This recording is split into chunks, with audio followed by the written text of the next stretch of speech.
जी। कथावाचक बढ़ गए, समझाने वाले बढ़ गए, तो दुख कम होने चाहिए। लेकिन मालूम चल रहा है कि जैसे जैसे कथावाचक बढ़ते जा रहे हैं, तकलीफें लोगों की और बढ़ती। आज से 50 साल पहले तो लोगों को कम तकलीफें थी। लोगों में द्वेष की भावना भी 50-100 साल पहले कम रही होगी, ईर्ष्या भी 100 साल 50 साल पहले कम रही होगी, और संतुष्टि का भाव भी 50 साल, मतलब कम में खुश हो जाते थे लोग, सादा साधारण जीवन था। आप समझ पा रहे हैं मेरा सवाल? जी। जी। और आज तो इतने कथावाचक हो गए तो मुझे लगता था कि ये सब खत्म हो जाना चाहिए था, लेकिन नहीं, कथावाचक के बढ़ने के बाद समस्याएं तो और बढ़ रही हैं। ये मुझे लगता है उल्टा है। कथावाचक इसलिए बढ़ रहे हैं क्योंकि लोग के जीवन में तकलीफ़ें बढ़ रही हैं, मुसीबतें बढ़ रही हैं, लोग गलत रास्ते पर जा रहे हैं। मैं हमेशा एक बात कहती हूँ कि हमेशा सोसाइटी में, समाज में एक बैलेंस चलता है अच्छाई और बुराई का। जब बुराई बढ़ती है तो ऑटोमेटिकली अच्छाई को भी अपना स्पीड बढ़ानी पड़ती है, उसको अपना गियर फास्ट करना पड़ता है।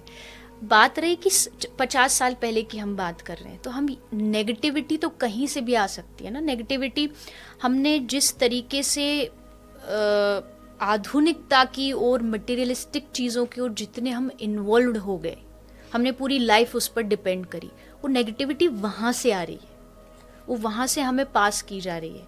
वहाँ से जब पास की जा रही है तो उसको कट ऑफ करने के लिए आपको एक पॉजिटिव पुश चाहिए, पीछे से एक थोड़ा धक्का चाहिए। मुझे लगता है वो पॉजिटिव जो पुश है वो आपको धर्म, या धर्म जो प्रचार कर रहे हैं वो लोग हैं। वो लोग मुझसे पूछते हैं कि भाई आप दुनिया में कुछ अच्छा करने के लिए निकले हो या कुछ बदलने निकले हो। मैंने कहा नहीं, जितनी बुराई बढ़ रही है हमको उसको बैलेंस आउट करने के लिए अपनी अच्छाई को आगे बढ़ाना है। हम वो कर रहे हैं। हम ये नहीं कह रहे कि आज हम जो चीज़ कर रहे हैं उसके कारण बुराई ख़त्म हो जाएगी, ख़त्म नहीं होगी। पर जितनी उधर से लोग बुराइयों को दे रहे हैं, हम उतना यहाँ से अच्छा देने का प्रयास करें, कोशिश करें, ताकि वो दोनों चीज़ साथ में चलती रहे।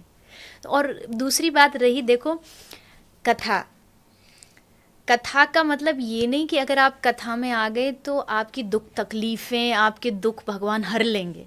मंदिर चले गए तो आपके दुख भगवान हर लेंगे।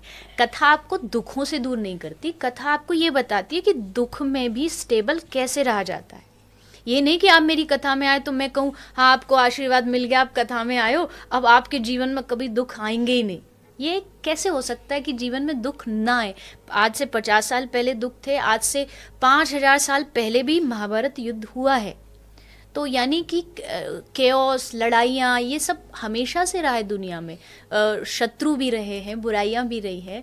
पर कथा हो गई या भगवान हो गए, ये जो चीज़ें ये हमें अपने आप को थोड़ा स्टेबल रखने के लिए काम आती हैं।